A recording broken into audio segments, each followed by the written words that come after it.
नमस्कार, नमस्ते. Phaltan YouTube channel मध्ये मी राजकुमार गोपने आपलं स्वागत करतो. 255 फलटण कोरेगाव विधानसभा मतदारसंघामध्ये आता जोरदार रणधुमाळी सुरू आहे.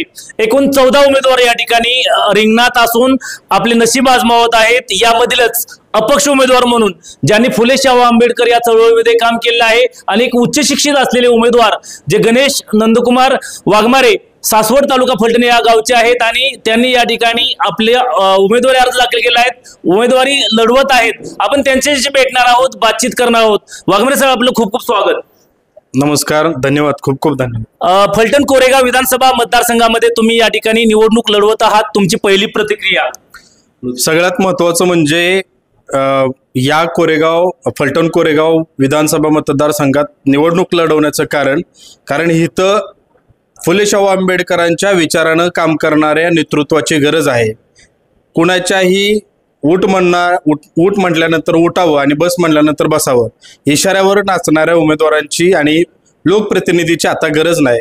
जनता हुशार आहे, जनतेला कळतंय की उमेदवार कसा पाहिजे, जो विधानसभेत पण जनतेचे प्रश्न मांडणारा आणि विकास कामासाठी निधी खेचून आणणारा असा उमेदवार पाहिजे. आणि आता जुन्या जाणत्यांनी थोडं थांबावं, नवीन शिकलेल्या पोरांना राजकारणात आणि अशा संधी त्यांनी दिल्या पाहिजेत, पण ते देत नाही. म्हणून आमच्यासारखे सुशिक्षित फुले शाहू आंबेडकर चळवळीतले कार्यकर्ते 255 फलटण कोरेगाव विधानसभा मतदारसंघात जनतेच्या सर्वसामान्य जनता, शेतकरी, कष्टकरी, महिला, तरुण वर्ग बेरोजगार आहे फलटणमधला, त्यांच्या आवाजासाठी, त्यांच्या न्याय हक्कासाठी आणि त्यांचे प्रश्न सोडवण्यासाठी, त्यांचे प्रश्न विधानसभेत मुद्दे मांडण्यासाठी आणि ते सोडवण्यासाठी मी माझी उमेदवारी फलटण कोरेगाव मतदारसंघात भरलेली आहे आणि मी लढत आहे.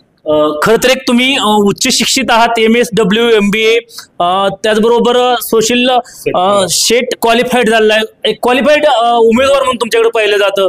अनेकदा उच्च शिक्षित लोक राजकारणाकडे दुर्लक्षित करतात, पण बाबासाहेबांनी सांगितलंय की उच्च शिक्षित लोकांनी जर राजकारणाकडे दुर्लक्ष केलं तर मात्र पुढे अडचणीला सामना येईल.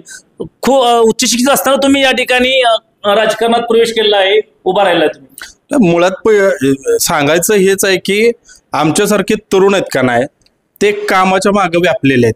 आर्थिक विवंचना, कुटुंबाच्या जबाबदाऱ्या आणि मग हे राजकारणात काय चाललंय, हा चिखल फेकाफेकी, पक्ष फोडाफोडी, नीतिमत्तेचं राजकारण संपलं, नैतिकतेचं, मूल्यांचं आणि लोकशाहीचं राजकारण संपल्यासारखं वाटायला लागलंय. त्यावेळेस आम्हाला असं वाटतं की आमच्यासारख्या फुले शाहू आंबेडकर चळवळीत जो रस्त्यावरची लढाई सर्वसामान्यांच्या हक्कासाठी लढणारा कार्यकर्ता आहे, किमान त्यानं तरी या लोकशाही प्रक्रियेमध्ये लोकशाहीचं, लोकांचं हक्काचं संरक्षण करण्यासाठी आणि संविधानाने दिलेल्या मूलभूत अधिकाराचं संरक्षण करण्यासाठी विधानसभेत जिथं धोरणं बनवली जातात, शेतकऱ्यासाठी महिलांची धोरणं असतील, युवकांच्या बेरोजगारीच्या अनुषंगाने विकास कामे असतील, औद्योगिक वसाहती कशा निर्माण केल्या पाहिजेत, शहरं कशी डेव्हलप केली पाहिजे, शाश्वत सर्वांगीण ग्रामीण भागातली खेडी कशी डेव्हलप केली पाहिजे, हा सगळा विचार करून आम्ही मग या राजकारणात आलोय. मला असं वाटतं की मध्यमवर्गीय आणि जो खूप श्रीमंत आहे त्याला राजकारणाशी काही घेणं देणं नाही, पण त्यांनी गांभीर्यानं राजकारणाकडे बघितलं पाहिजे आणि माझ्यासारख्या तरुण युवक युवतींनी तर जास्त गांभीर्यानं बघितलं पाहिजे, कारण आपण गांभीर्यानं राजकारणाकडे बघत नाही. म्हणून ज्यांनी राजकारण हा धंदा केलाय आणि धंद्याच्या पद्धतीनं, व्यावसायिक पद्धतीनं राजकारण करून आपली म्हणजे स्वतः, त्यांची पुढची पिढी आणि आपले बगलबच्चे ठेकेदार त्यांना आपल्या पद्धतीनं जे काय द्यायचंय ते द्यायचं आणि तालुक्याचा आलेला निधी लाटायचा, गावागावातले झालेले रस्ते किंवा बांधकामाचे जे काही कामं झालेले आहेत तो किती निकृष्ट दर्जाचे होतात ह्याच्यावर कोणाचं लक्ष नसतं. म्हणून तुमच्या माझ्या तालुक्यातल्या आणि महाराष्ट्रातल्या 288 मतदारसंघातल्या युवक युवतींची ही जास्त जबाबदारी आहे, त्यात शिकलेल्या युवक युवतींची जास्त जबाबदारी आहे. कारण तुम्हाला मला ज्ञान आहे, तुम्हाला मला कळतं, जाणीव आहेत आणि फुले शाहू आंबेडकरांनी, बाबासाहेबांनी संविधानिक जी आपल्याला जबाबदाऱ्या दिल्यात त्याची जाणीव तुम्हाला मला असली पाहिजे. म्हणून आपण राजकारणात आलो पाहिजे, लोकांना पर्याय दिले पाहिजेत. हारणं जिंकणं हा नंतरचा विषय, पण इथल्या प्रस्थापित आणि इथल्या वारंवार तेच निवडून येणाऱ्या लोकांना काय होतं, एकदा सुस्तावल्यासारखं होतं आणि मग ती सुस्ती आलेली आपल्याला जर घालवायची असेल, मतदारसंघात आपल्याला प्रॉपर विकास कामं करायचे असतील, प्रामाणिकपणे करायचे असतील, जनतेचे प्रश्न सोडवायचे असतील तर तुमच्या माझ्यासारख्या तरुणांना राजकारणात यावंच लागेल. काय आहेत प्रचाराचे मुद्दे घेऊन काय तुम्ही या ठिकाणी प्रचार करताय? माझे प्रचाराचे मुद्दे हेच आहेत की जो मागच्या 5 वर्षापूर्वी खासदारकीला मुद्दा गाजला ज्या सातारा जिल्ह्याचं आणि फलटण तालुक्याचं, विशेष करून खंडाळा आणि फलटण तालुक्याचं पाणी, हक्काचं पाणी, निरा देवदरचं असेल, निरा भाटघरचं असेल, वीरचं असेल, हे आमचं हक्काचं पाणी, हे कुणी पळवलं? आता हे फलटणकरांना मी काही वेगळं सांगायची गरज नाही, पण ते हक्काचं पाणी जे पळवलंय ते मधल्या काळात काही करून थोडं आलं इकडं, परत तिकडे गेलं, तर ते पाणी माझ्या फलटण तालुक्याच्या शेतकऱ्याच्या प्रत्येक वावरामध्ये गेलं पाहिजे. माझा पश्चिम भाग फलटणचा आजही दुष्काळी म्हणून ओळखला जातो. त्या पश्चिम भागाचे, फलटण तालुक्याच्या पश्चिम भागाची आणि वाठारचा जो भाग आहे, बरोबर आहे, जो उत्तरेचा भाग आहे, नाही मला वाटतंय तो दक्षिणेचा भाग आहे, उत्तरेचा भाग आहे, त्या उत्तर भागाचा पण दुष्काळी जो नावाला कलंक लागलाय तो पुसायचा आहे. आणि त्याच्यासाठी हक्काचं पाणी, तलावांचं खोलीकरण, ह्या सगळ्या गोष्टी आपल्याला करायच्यात. त्याच्यासाठी जनतेनं सोबत दिली पाहिजे, एवढंच आहे. दुसरी गोष्ट, या तालुक्यामध्ये बेरोजगारीचं प्रमाण भयानक आहे. आमच्या गावागावातली पोरं, या 159 गावं आहेत आज या मतदारसंघात, या प्रत्येक गावातली पोरं 50% वर पोरं ही फलटण, पुणे आणि मुंबईला रोजगारासाठी जातात. शिक्षण इथं घ्यायचं, आम्ही मातृभूमी आमची ही, आम्ही वाढलो इथं आणि कमवायला शिक्षण घेऊन आम्ही जातोय कुठं? पुण्याला, मुंबईला.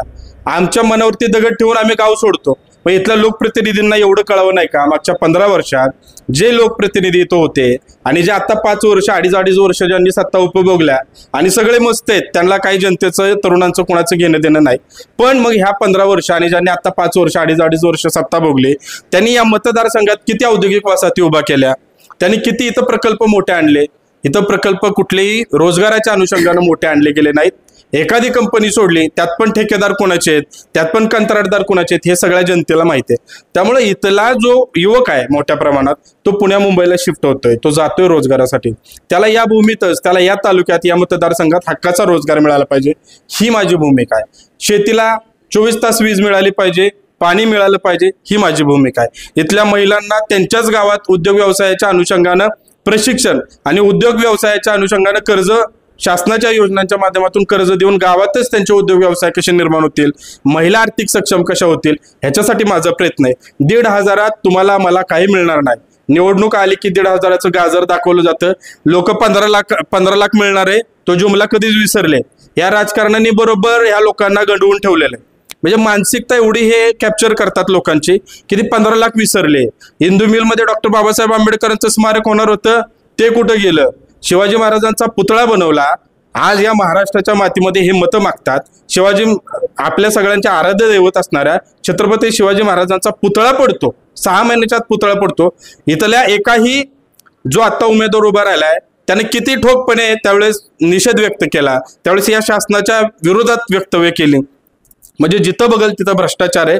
यांना कोश्यारींनी राज्यपाल होते त्यावेळेस फुले शाहू आंबेडकरांचं म्हणजे इतकं त्यांनी चरित्र हनन केल्यासारखं केलं. सातत्यानं नावं ठेवणं, सातत्यानं या महामानवांना चुकीच्या पद्धतीनं कमेंट करणं आणि ह्या इथल्या जनतेला वेड्यात काढणं, एवढंच धंदा ह्या राजकारण्यांनी सुरू ठेवलाय.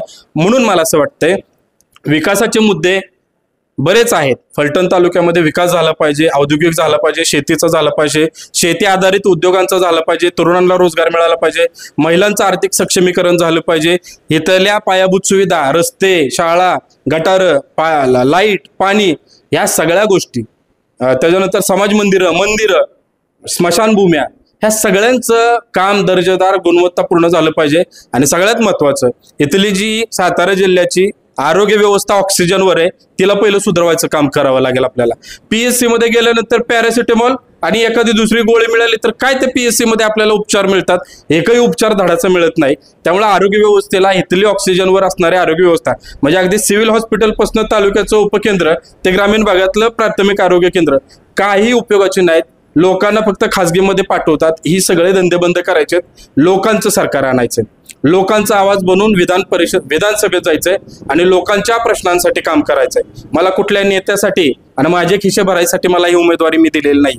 तर माझा नेता हा डॉक्टर बाबासाहेब आंबेडकर, महात्मा फुले, छत्रपती शिवाजी महाराज आणि राजर्षी शाहू आहेत. याच्या पलीकडे माझा हेतू कुठलाही नेता नाही. काय नेमकं मतदारांसाठी, कार्यकर्त्यांसाठी तुम्ही नेमकं काय आवाहन कराल? आव्हान म्हणजे हेच की फलटण मधली जनता सुज्ञ. आता आपण बघतोय एका उमेदवारानं पाटीलकी लावून घेतली का तर कांबळे लोकांना चालणार नाही म्हणून पाटीलकी लावून घेतली. वारपट्ट्या म्हणजे तुम्ही कराल ते लोक सहज म्हणजे काय म्हणतात एक्सेप्ट करतील आणि तुम्हाला निवडून देतील असं काही नाही. लोक हुशार आहेत. पाटीलकी लावली म्हणून गावचा पाटील होणार नाही, त्याला पाटीलकीच असावी लागते. त्यामुळे ज्याची पाटीलकी ओरिजिनल आहे ना, पिढ्यानपिढ्या आलेली, तो पाटील आहे.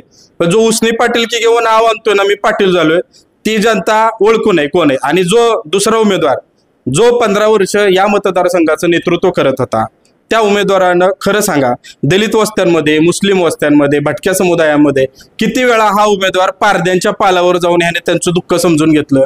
किती वेळा ह्या उमेदवारानं 15 वर्षात सत्तेत असताना दलितांच्या वस्त्यांमध्ये जाऊन ॲट्रॉसिटी बाबत चर्चा केली? किती वेळा त्यांच्या दुष्काळाबाबत पश्चिम भागात हा नेता फिरला? मला असं वाटतं 15 वर्षामध्ये ह्यांनी फक्त कोणीतरी सांगतंय यांचा नेता आणि त्याचं ऐकायचं आणि त्या सोयीनुसार काम करायचं. यांना जनतेचं ना मागच्या 15 वर्ष राहिलेल्या उमेदवाराला काय घेणं देणं होतं ना आत्ता जो विरोधातला उमेदवार आहे. आता इथं काय झालंय, दोन्ही राष्ट्रवादी इकडे एक आणि इकडे एक. उद्या निवडून आला ह्यो काय आणि ह्यो काय, हे पुढे एकत्र झाले तर जनतेच्या म्हणजे जनतेला वेड्यात काढल्यासारखंच आहे ना. म्हणून जनतेनं सक्षम पर्याय निवडला पाहिजे की जो निर्भीड आहे, अभ्यासू आहे, उच्च शिक्षित आहे आणि जो या फलटण मतदारसंघाचे प्रश्न अभ्यासूपणे मांडल, जो या फलटण मतदारसंघातल्या बेरोजगारीचा प्रश्न मिटवल, शासकीय नोकर भरतीमध्ये 100% नोकर भरती करण्यासाठी शासनाला सांगल, आरक्षणाचा जो मुद्दा उपस्थित झालाय त्या आरक्षणाच्या मुद्द्यावरती अभ्यासूपणे ओबीसीचा असेल, मराठ्यांचं आरक्षण असेल, गरीब मराठ्यांचं, दलितांचं आरक्षणाचा उपवर्गीकरणाचा आता विषय मोठ्या प्रमाणात आलाय, ज्यातून दलित समाजामधले 59 जाती आहेत पण आता एकमेकाच्या विरोधात ठाकलेल्या जाती 2च आहेत. ते राजकारण्यांनी बरोबर त्यांच्या पद्धतीनं सोयीनुसार केले. पण मला असं वाटतंय मतदारसंघातल्या जनतेनं, युवकांना, महिला भगिनींना कुठल्याही निवडणुकीच्या काळात जे तुम्हाला आमिष दाखवली जातात, मग ते 1,500 असेल, बाकीचं अजून कुठले आमिष असतील, प्रलोभनं दाखवले जात असतील, आश्वासनं, ही आश्वासनं जर आत्ता ही 15वी लोकसभा आहे, विधानसभा आहे, इलेक्शन म्हणजे जवळजवळ आपण 60 वर्ष, बरोबर 60 वर्षात आपण 50 ते 60 वर्ष विधानसभेची निवडणूक लढतोय, जिंकतायत हे लोक. 15 एवढ्या वर्षात जर फलटणचा म्हणावा शेजारी बारामतीचा विकास झाला आणि फलटणला सगळी पदं दिली फलटणला त्यांनी सत्तेत राहून, मग फलटणचा विकास का नाही झाला? पण जनता सुज्ञ आहे, युवक सुज्ञ आहे आणि प्रत्येक जातीच्या माणसांना हा विचार केला पाहिजे की मी आता माझ्या पोराला भविष्यात पुढच्या 5 वर्षाचा विचार करून मला मतदान द्यायचंय. मतदानाच्या वेळी जाताना क्रमांक 11 ऊस शेतकरी, याच कारण ऊस शेतकरी आपल्या पश्चिम भागाचा, पश्चिम महाराष्ट्राचा आणि किंबहुना महाराष्ट्राचा हा स्वाभिमान आहे. ऊस शेतकरी, त्या ऊस शेतकऱ्याच्या चिन्हावर बटन दाबायचं आणि बहुमतानं गणेश वाघमारे उच्च शिक्षित तुमचा घरातलं लेकरू, तुमचा मुलगा, तुमचा भाऊ, सहकारी म्हणून त्याला निवडून द्यायचं आणि फलटणचा विकास करायसाठी मला जबाबदार धरायचा. आपण मिळून फलटणचा विकास करू. तर हे होते गणेश वाघमारे, जे एक उच्च शिक्षित उमेदवार आहेत आणि फलटण कोरेगाव विधानसभा मतदारसंघामध्ये ते निवडणूक लढवत आहेत. खूप मोठे मुद्दे घेऊन या ठिकाणी ते रिंगणात उतरले आहेत. खरं तर सर्वसामान्यांमध्ये सत्तेचं विकेंद्रीकरण झालं पाहिजे अशी त्यांनी या ठिकाणी भावना व्यक्त केल्या आहेत. आमचे नमस्ते फलटणचे संपादक वैभव गावडे यांच्यासह मी राजकुमार गोपने, नमस्ते फलटणसाठी फलटण.